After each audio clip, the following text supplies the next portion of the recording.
బిడ్డలందరికీ ప్రభువైన యేసుక్రీస్తు నామమున ప్రత్యేకమైన వందనాలు తెలియజేస్తున్నాను. దేవుడు 7 రోజులు తన యొక్క సజీవమైన చోటున మనందరము కూడా దేవుని స్తుతించడానికి ఇచ్చిన కృపను బట్టి ఈ 8వ రోజున ఇటు రీతిగా కూడుకొని ఆయన దేహములకు దీపము కన్నే. చూడండి, ఈ లోకంలో ఏది చూడాలన్నా కంటి చూపు సరిగా ఉంటేనే చూడగలము. దృష్టి మాన్యం గల వాళ్ళము, లేకపోతే సరిగా కళ్ళు కనిపించగా మసకబారినటువంటి వారిగా ఉన్నప్పుడు ఏ వస్తువునైనా మనం క్లారిటీగా చూడగలమా? చూడలేము. కానీ దేవాది దేవుడు సెలవిస్తున్నాడు, దేహమునకు దీపము కన్నే కనుక ఈ కన్నును మనము భద్రముగా చూసుకోమని మత్తయి ప్రవక్త ద్వారా దేవాది దేవుడు మాట్లాడుతున్నాడు. ఆయన అంటూ ఉన్నాడు కదా, మీరు ప్రార్థన చేయనప్పుడు ఎలా ఉండాలండి? దేవుని యందు భయముతోను వినయముతోను దేవునికి విజ్ఞాపన చేసి బిడ్డగా ఉండాలని రాత్రి కాల సభలో మనం నేర్చుకున్నాము. అయితే ప్రార్థన ఎలాగ చేయాలి? ఎందుకు ప్రార్థన చేయాలి? ప్రార్థనలో ఉన్న ప్రాముఖ్యత ఏమిటి? ప్రార్థన చేయడం వల్ల వచ్చిన ఫలితం ఏమిటి అని మనం ఆలోచన చేసినప్పుడు ప్రార్థనే పరిస్థితులన్నిటి కూడా చక్కపరుస్తుంది. నీ కుటుంబంలో ఎప్పుడైతే ప్రార్థన ఉంటుందో, ఆ యొక్క సంఘంలో ఎప్పుడైతే ప్రార్థన ఉంటుందో, నీలో ఎప్పుడైతే ప్రార్థన ఉంటుందో, ఏ దుష్టుడు కూడా నీ దగ్గరికి రానే రాడు. దేవునికి స్తోత్రం. ఒకవేళ వచ్చినా కానీ ఆ ప్రార్థన ద్వారా ఎదుర్కొనే శక్తిని నాకు దయచే తండ్రి అని ప్రార్థించే బిడ్డగా మనం ఉండాలి. ఇక్కడ చూసినట్లయితే 16 చదవనమ్మా. మీరు ఉపవాసం చేయనప్పుడు వేషధారుల వలె దుఃఖముఖుడై ఉండకూడదు. తాము ఉపవాసం చేయించినట్టు మనుషులకు కనబడవలనని వారు తమ ముఖములను వికారము చేసుకుందరు. దేవాది దేవుడు సెలవిస్తున్నాడు. ఈ 40 రోజుల కూటములలో మరి ఉపవాసం ఉంటున్న వారు ఎంతమంది, ఉపవాసం లేనటువంటి వారు ఎంతమంది, ప్రార్థన అయిపోయిన తర్వాత ఇంటికి తినేవారు ఎంతమంది, ఇవన్నీ కూడా దేవుడు చూస్తున్నాడు. ఎందుకంటే మనకి ఉన్న సామర్థ్యము కొలది. ఎందుకంటే ప్రకృతి పరంగా చూస్తే ఎవరొకరికి ప్రతి ఒక్కరు నేను ఆరోగ్యవంతురాలని చెప్పడానికి అధికారం లేదు. ఎందుకంటే ఒక్కొక్కరికి ఒక సమస్య, షుగర్, బీపీ, థైరాయిడ్ ఎక్సెట్రా. అయితే ఒక రోజు కాకపోయినా ఒక రోజైనా మనము ఉపవాసం ఉండడానికి ప్రయత్నం చేస్తాము. సైన్స్ ప్రకారంగా చూస్తే కూడా వారంలో ఒక్క రోజైనా ఉపవాసం చేయాలంట. దేవుడికి స్తోత్రం. ఎందుకు చేయాలంటే మన బాడీలో ప్రతి అవయవానికి బ్లడ్ ఏం చేయాలండి? రక్త ప్రసరణ జరగాలి. ఆ రక్త ప్రసరణ జరగనప్పుడు చెడు పూర్తిగా తినేసి ప్రాణమా తినుము త్రాగుము సుఖించమని మనము తింటూనే ఉన్నామనుకోండి, ఏం చేస్తుందండి? మగత వస్తుంది. అలా కాకుండా ఈ శరీరానికి ఒక రోజు ఉపవాసం పెడితే మనలో ఉన్నటువంటి ఆ చెడు కొలెస్ట్రాల్ అన్ని లేకపోతే ఫ్యాట్ అంతా కూడా కరిగి బాడీ అంతా కూడా రక్త ప్రసరణ జరుగుతుంది. దేవుడికి స్తోత్రం. హల్లెలూయా. మరి 40 రోజుల్లో మీరందరూ ఉపవాసం ఉండండి, ఆ కుటుంబాలందరూ ఉపవాసం ఉండండి అని నేను చెప్పను. కానీ ఎవరి సామర్థ్యము కొద్ది ఉండగలడాన్ని బట్టి అది మీ ఇష్టము. ఉండకపోయినా దేవుడికి తెలుసు. ఎందుకంటే మన అంతరంద్రియాలన్నిటిని కూడా పరిశీలన చేయగలిగిన దేవుడు. ఆయన వాక్కు చేత మనల్ని బలపరుస్తాడు. అయ్యా, ఇహలోకానుసారమైన ఆహారం అయితే సమృద్ధిగా ఉన్నది, కానీ నీ జీవాహారముతో నన్ను నింపు తండ్రి, నీ జీవ ఆహారముతో నన్ను బలపరచు తండ్రి అని మనం ప్రార్థించినప్పుడు ఉపవాసం ఉన్నప్పుడు ఆకలైనా దెబ్బకైనా ఉండదంట. దేవుడికి స్తోత్రం. హల్లెలూయా. అలా కాకుండా ఈ 40 రోజులు మాకు కోటాలు, మేము 40 రోజులు ఉపవాసం ఉంటాము, లేకపోతే శనివారం ఉపవాసం ఉంటాము, ఎప్పుడూ కూడా ప్రతి వారం ఉపవాసం ఉంటాము, ఉపవాసం ఉన్న రోజున మా ముఖాన్ని వికారం చేసుకుంటాము అనే రీతిగా క్రైస్తవులు ఉండకూడదంట. దేవునికి స్తోత్రం. మన దేహములకు దీపము కన్నే. నువ్వు తిన్నా తినకపోయినా నువ్వు దేవుడికి ప్రార్థించినప్పుడు నీ ముఖము తేజో నక్షత్రం వలె ప్రకాశిస్తున్న రాత్రి కలశంలో పరిశుద్ధ గ్రంథం నుంచి తెలుసుకొని ఉన్నాము. అయితే ఈ రాత్రి కలశంలో దేవాది దేవుడు సెలవిస్తున్నాడు, ఉపవాసము చేయటం వల్ల ప్రాముఖ్యత ఏమిటి, ఉపవాసం ఎందుకు చేయాలి, ఉపవాసంలో ఉన్నటువంటి ఇంపార్టెన్స్ ఏంటి అని మనకి శరీర కార్యం ఏమనగా జారత్వము, అపవిత్రత, కాముకత్వము, విగ్రహారాధన, అభిచారము, ద్వేషములు, కలహము, మత్సరములు, క్రోధములు, కక్షలు, భేదములు, అసూయలు, మత్తతలు, అల్లరితో కూడిన ఆట పాటలు దేవునికి స్తోత్రం. ఇదేంటంటే మేము పెద్దవాళ్ళం అయిపోయాం కదా, మాకు కోపాలు ఎందుకు ఉంటాయి, మాకు అసూయలు ఎందుకు ఉంటాయి, మాకు కక్షలు ఎందుకు ఉంటాయి, మాకు భేదములు ఎందుకు ఉంటాయి, మేము యేసు క్రీస్తు రక్తంలో కడగబడినటువంటి వారము కదా. అల్లరితో ఆడుకున్న ఆటపాటలు అంటే మేము చిన్నపిల్లల్లాగా ఆటలు ఆడడం లేదు కదా అనుకుంటాం.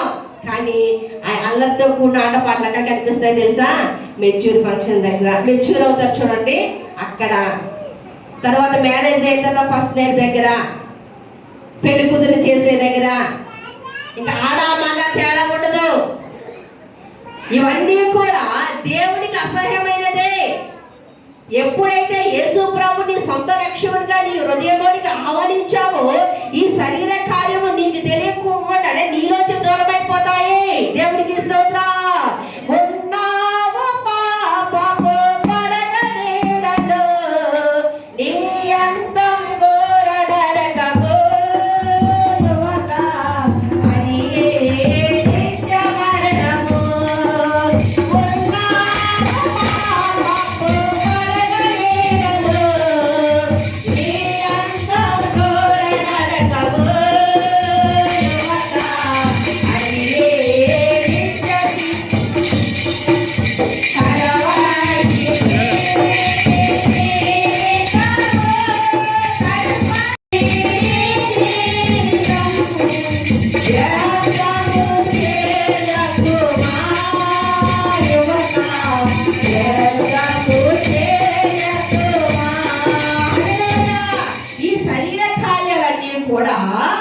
దేవునికి దగ్గరగా ఉండవలసిన మనల్ని దూరం చేస్తాను. ఎందుకంటే దేహమునకు దీపము కన్నే. ఇవన్నీ చేయాలన్నా మనలో ఉన్న శరీరాశ, మనలో ఉన్న నేత్రాశ ఏం చేస్తుందంటే ఇదొక్కటే కదా, అందరితో సంతోషంగా ఉండాలి, ఆనందంగా ఉండాలి అని ఆ 10 నిమిషాల సంతోషం కోసం వేగిర పడతాము. కానీ దేవాది దేవుని దగ్గర విజ్ఞాపన చేసినప్పుడు దేవుడిచ్చే సంతోషాన్ని మనము దూరంగా ఉంటాము. చూసినట్లయితే యోనా పత్రికలో చూసినట్లయితే, యోనా గ్రంథంలో చూసినట్లయితే 3వ అధ్యాయంలో అక్కడ ఒక వ్యక్తి కనబడుతున్నాడు. యోనా దేవుని యందు భయము భక్తి కలిగినటువంటి వ్యక్తి. అయితే దేవాది దేవుడు యోనాను ఎన్నుకున్నాడు. ఎందుకు ఎన్నుకున్నాడంటే నినివే పట్టణస్తులందరూ కూడా దేవునికి విరోధంగా జీవిస్తూ ఉన్నారు. దేవునికి సమీపంగా ఉండవలసిన వారు వారి అతిక్రమముల వల్ల, వారి దోషముల వల్ల, వారి పాపముల వల్ల, వారి అపవిత్రత వల్ల దేవునికి దూరం అయిపోయారు. దేవుడు అంటున్నాడు కీర్తన గ్రంథం 4వ అధ్యాయము 2వ వచనం ప్రకారం చూసినట్లయితే, వివేకము కలిగి దేవుని వెతుకువారు కారేమని దేవుడు ఆకాశముని నరులందరూ పరిశీలన చేస్తున్నారు. కానీ ఎవరు కూడా దారి తోలికి అందరూ కూడా చనిపోతున్నారు. అయితే దేవుడు ఎవరికి దేవుని ఉగ్రత వస్తుందని ప్రకటించమన్నాడు. దేవుడికి స్తోత్రం. హల్లెలూయా. నేను క్రైస్తవులు మనము కూడా దేవుని ఆత్మ చేత ప్రేరేపింపబడినప్పుడు, దేవుని ఆత్మ మాట్లాడుతూ ఉన్నప్పుడు, ప్రవచనము మాట్లాడుతున్నప్పుడు, లేదా దేవుని దర్శనం వస్తున్నప్పుడు అనాలోచన కాదు దేవుడు వీరితో మాట్లాడేస్తున్నారా, వీరికే కనిపిస్తున్నారా, మిగతా వారికి కనిపించడం లేదా, రకరకాల కామెంట్ చేసుకుంటారు. చేసుకోనివ్వండి. పరిశుద్ధాత్మను దూషించిన వారికి ఇహలోకంలోనూ పరలోకంలోనూ క్షమాపణ లేదట. దేవుడికి స్తోత్రం. అవార్డు తీసిన వాళ్ళు చదవచ్చు. పరిశుద్ధాత్మను దూషించిన వారికి అది సేవకుడైనా, విశ్వాసి అయినా, సంఘ పెద్ద అయినా, స్త్రీలైనా, పురుషులైనా, గనులైనా, గొప్పవారైనా, లేనివారైనా, ఎవరైనా సరే పరిశుద్ధాత్మకు లోబడే బిడ్డలుగా ఉండాలి. యోనా గ్రంథం 3వ అధ్యాయంలో చూసినట్లయితే మొదటి వచనం చదవండి. మొత్తం చదవాలి. యెహోవా వాక్కు అమిత యోనా గ్రంథం 3వ అధ్యాయం 1వ వచనం. అంతటా యెహోవా వాక్కు రెండవ మారు యోనాకు ప్రత్యక్షమే. మొదటిసారి ప్రత్యక్షమైంది యెహోవా వాక్కు. అయితే యోనా ఆ మాట యందు లక్ష్యం ఉంచాడు, కానీ ఒక భయము అతనిలోకి వచ్చింది. ఎందుకంటే నేను నిమిత్త మాత్రుడను, నేను సామాన్యమైన మనుషులు. ఆ నినివే పట్టణస్తులు రాజు ఏమిటి, అక్కడ ప్రజలందరూ కూడా బహు రౌద్రము కలిగిన వారు. అక్కడ హింసకులు, దోషకులు అందరూ ఉన్నారు. వారి మధ్యకు వెళ్ళి నేనేమి ప్రకటించాలి, నా మాట ఎవరు వింటారు అని దేవుడికి అయితే తలవుపాడు. కానీ ఏం చేస్తున్నాడండి, దేవుడు మాటను బట్టి ముందుకు వెళ్ళడం లేదు. కానీ ఒక ఆలోచన వచ్చింది, సరే యేసు ప్రభు ఎందుకు చెప్పాడు ఈ మాటకు మనం లోపడదామని అనుకునే ప్రార్థిస్తున్న సమయంలో అపవాది వచ్చి యోనా దగ్గర నిలబడి, యోనా నువ్వు ప్రాంతానికి వెళ్తావా, ఆ ప్రాంతం ప్రజలు ఎలా ఉంటారో తెలుసా, ఆ ప్రాంతపు రాజు ఎలా ఉంటాడో తెలుసా అన్నప్పుడు అపవాది మాట యోనా స్పష్టంగా వింటున్నాడు. ఇదిగో నువ్వు అక్కడికి వెళ్ళావంటే నీ బాడీలో ఉన్న ఒక బైక్ కూడా వెనకకు తిరిగి రాదు అని ఒక భయము ఆ యొక్క యోనాలో కలగజేసింది. అయితే యోనా అంటున్నాడు, నాతో నువ్వు వస్తావంటే బాబోయ్ నేను రాను, ఆ ప్రజలు మహా మూర్ఖులు, వారి యొక్క స్వభావాలు మంచివి కాదు, వారి దుర్మార్గులు, నేను రాను, నీకు దేవుడు చెప్పాడంటున్నాడు కదా, నువ్వు వెళ్ళు అన్నప్పుడు యోనా ఏం చేశాడంటే నినివే పట్టణానికి వెళ్ళవలసిన యోనా ఎక్కడికి వెళ్ళిపోతున్నాడని తర్షీషునకు పారిపోతున్నాడు. అపవాదికి లోనైపోయాడు. దేహములకు దీపం ఏమిటండి, కన్నే. ఈ చెవు వల్ల అయినట్టున్నాడు కదా, చెవుల వల్ల కన్ను వల్ల మనం ఏం చేస్తున్నామంటే భక్తి జీవితాన్ని కోల్పోతున్నాము. కొంతమంది అంటారు, నేను నా చెవులారా వినాలి, నా కళ్ళారా చూస్తానని నమ్ముతాను. కళ్ళారా చూసినవి చెవులకి వినపడవు, చెవులారా విన్నవి కంటికి వినపడవు. కానీ ఎప్పుడైతే మన హృదయము దేవుని వైపు కేంద్రీకరించాము, మన మనోనేత్రము తెరవబడతాయి. దేవునికి స్తోత్రం. ఆ యొక్క అపవాది మాటలు విని దేవుడు చెప్పిన ప్రదేశానికి వెళ్ళిపోకుండా వేరే ప్రాంతానికి వెళ్ళిపోతున్నాడు. అక్కడ టికెట్ కొనుక్కున్నాడు. ఏం చేస్తున్నాడంటే ఏదో దేవుడు ఏర్పాటు చేసినప్పుడే కదా అని వాడ అడుగు భాగానికి వెళ్ళి నిద్రపోతున్నాడు. దేవునికి స్తోత్రం. ఎన్ని కష్టాలు వచ్చినా, ఎన్ని శ్రమలు వచ్చినా, తప్పించుకోవాలని ప్రయత్నం చేసినా దేవుడు ఏర్పాటు చేసుకున్న బిడ్డను ఎప్పుడు కూడా ఆయన విడిచిపెట్టాడు. వారి తప్పిదము వారు తెలుసుకునేంత వరకు కూడా పరీక్షిస్తాడు, పరిశోధన చేస్తాడు. అయితే వాడ అడుగు భాగానికి వెళ్ళి నిద్రపోతున్నాడు. వెంటనే అక్కడ ఒక పెద్ద తుఫాను వచ్చింది. తుఫాను వచ్చి ఏం చేస్తుందంటే అక్కడ ఉన్నటువంటి సముద్రంలో అల్లకల్లోలమైపోతుంది. అక్కడ ఉన్న వాడ నాయకులందరూ కూడా ఓడను తేలిక చేయడానికి ఓడలో ఉన్న సరుకులన్నీ కూడా పడేస్తున్నారు, కానీ ఏమాత్రము తగ్గడం లేదు. దేవుడికి స్తోత్రం.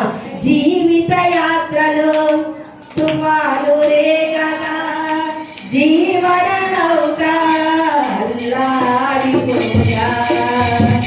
జీవిత యాత్రలో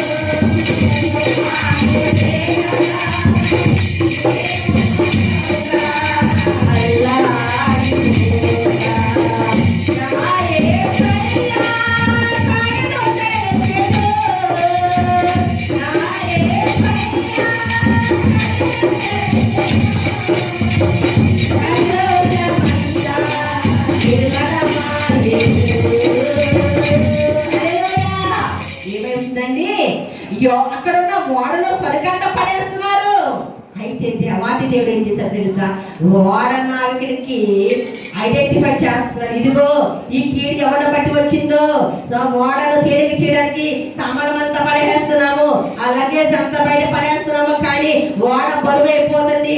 ఈ కీడు ఎవరిని బట్టి వచ్చిందా అని ఆలోచింప చేసే విధంగా దేవుడు చేశాడు. వెంటనే ఓడలో ఎక్కినటువంటి అందరి పేరు కూడా నోట్ చేసి చీటీ వేసినప్పుడు ఎవరి పేరు వచ్చిందండి, దేవుడు ఏర్పాటు చేసుకున్న యోనా పేరు వచ్చింది. అక్కడ అందరూ కనపడుతున్నారు, యోనా మాత్రం కనపడడం లేదు. యోనా ఏం చేస్తున్నాడు, అడుగు భాగానికి వెళ్ళి నిద్రపోతున్నాడు.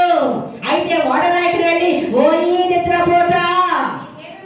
ఏమి వచ్చినది? లేచి నీ దేవునికి ప్రార్థించమన్నప్పుడు వెంటనే అతని హృదయం తెరవబడింది.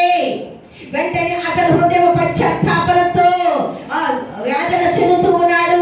ఈ కీడు ఎవరిని బట్టి వచ్చిందంటే నన్ను బట్టే వచ్చింది. నీవే పట్టణము 40 రోజులు నాశనం అయిపోతుందని దేవుడు ఉగ్రత రాబోతుంది.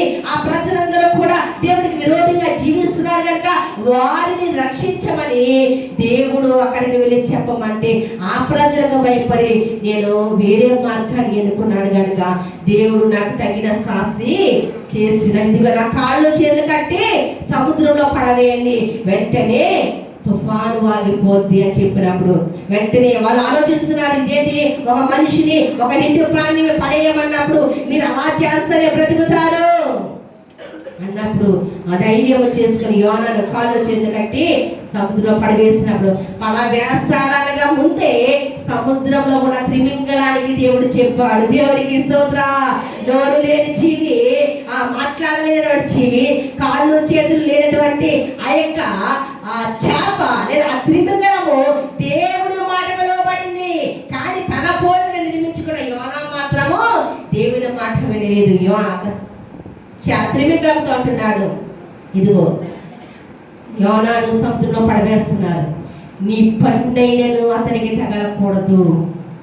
కనీసం 3 రోజులకు కూడా నువ్వు నీళ్ళైనను ఆహారమైనను తీసుకోకూడదు. ఒకవేళ తీసుకుంటే డైజెషన్ అయిపోతాడు, అరుగుదల అయిపోతుంది. యోనా ఇంకేమీ మిగలదు కనుక నీ నోటికి నీవు 3 దినాల ఉపవాసం పెట్టమన్నాడు. దేవునికి స్తోత్రం. ఏవేళ గ్రంథంలో కింద చూసినట్లయితే 2వ అధ్యాయము 16వ వచనం కనబడుతుంది.